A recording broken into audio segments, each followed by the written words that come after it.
Shalom, selamat malam Bapak dosen dan teman-teman. Perkenalkan, nama saya Firentina Kewasule dengan NIM 2103030107. Saya dari kelas C, semester 1, Prodi Sosiologi, Fakultas Ilmu Sosial dan Ilmu Politik. Di sini saya akan mereview buku yang berjudul Dasar-Dasar Ilmu Politik pada bab 5 Undang-Undang Dasar. Konstitusi atau Undang-Undang Dasar adalah suatu yang luas, yaitu keseluruhan dari peraturan-peraturan baik yang tertulis maupun yang tidak tertulis yang mengatur secara mengikat cara-cara pemerintahan diselenggarakan dalam suatu masyarakat.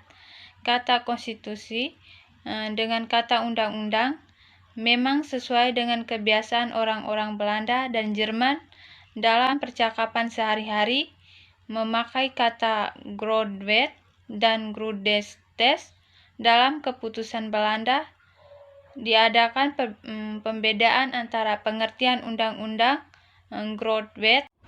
Menurut paham tersebut, Undang-Undang Dasar adalah bagian tertulis dari suatu Undang-Undang Dasar, sedangkan Undang-Undang Dasar menurut baik peraturan tertulis maupun peraturan yang tidak tertulis.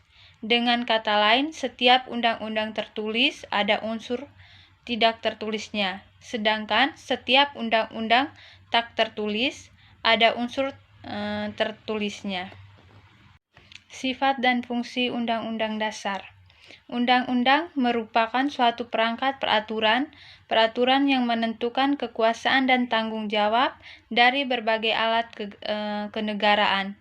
Undang-Undang Dasar juga menentukan batas-batas berbagai pusat kekuasaan itu dan memaparkan hubungan di antara mereka.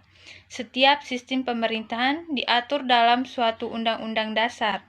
Ini merupakan pandangan yang luas dan yang paling tua dalam perkembangan pemikiran politik. Aristoteles mencatat pembagian kekuasaan serta hubungan-hubungan kekuasaan dalam setiap negara. Negara kecil itu dianggap sebagai organisasi kekuasaan.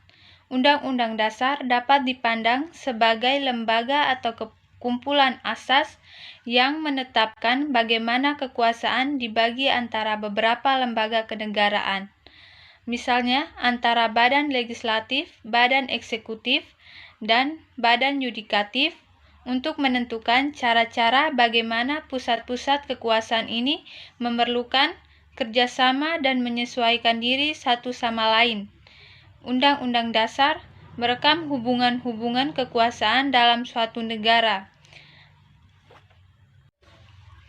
Undang-undang juga mempunyai status ilegal yang khusus, merupakan ungkapan apresiasi, cita-cita, dan standar-standar moral yang dijunjung tinggi oleh satu bangsa. Konstitualisme. Undang-undang dasar sebenarnya tidak dapat dilihat lepas dari konsep konstitualisme, suatu konsep yang telah berkembang sebelum Undang-Undang Dasar pertama dirumuskan. Ide pokok dari konstitualisme adalah bahwa pemerintah perlu dibatasi kekuasaannya agar penyelenggaraan tidak bersifat sewenang-wenang.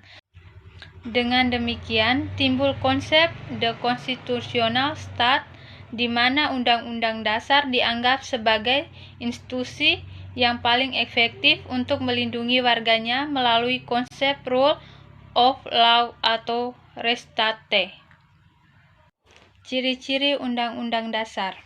Ciri-ciri Undang-Undang Dasar ialah organisasi negara, hak-hak asasi manusia, prosedur mengubah Undang-Undang Dasar atau amandemen, ada kalanya memuat larangan untuk mengubah sifat tertentu dari Undang-Undang Dasar. Konvensi berdasarkan putusan-putusan memungkinkan Undang-Undang Dasar untuk menyesuaikan diri dengan perkembangan zaman. Supremasi Undang-Undang Dasar.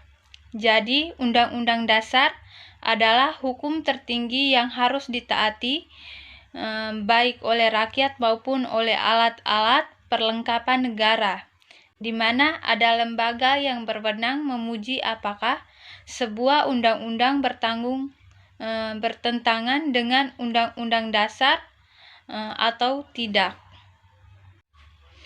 Undang-Undang Dasar tak tertulis dan Undang-Undang Dasar tertulis.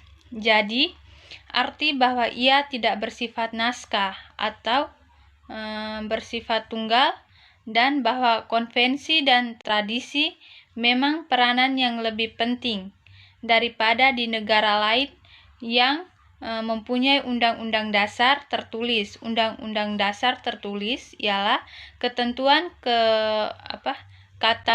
kenegaraan yang tidak termuat dalam undang-undang dasar, misalnya adanya partai-partai politik untuk wewenang Mahkamah Agung untuk menguji undang-undang.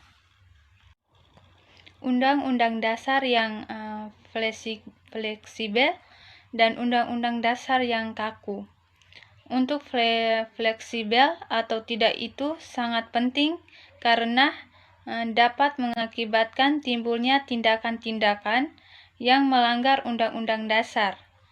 Dan jika terlalu fleksibel, maka undang-undang dasar dianggap kurang berwibawa dan dapat disalahgunakan.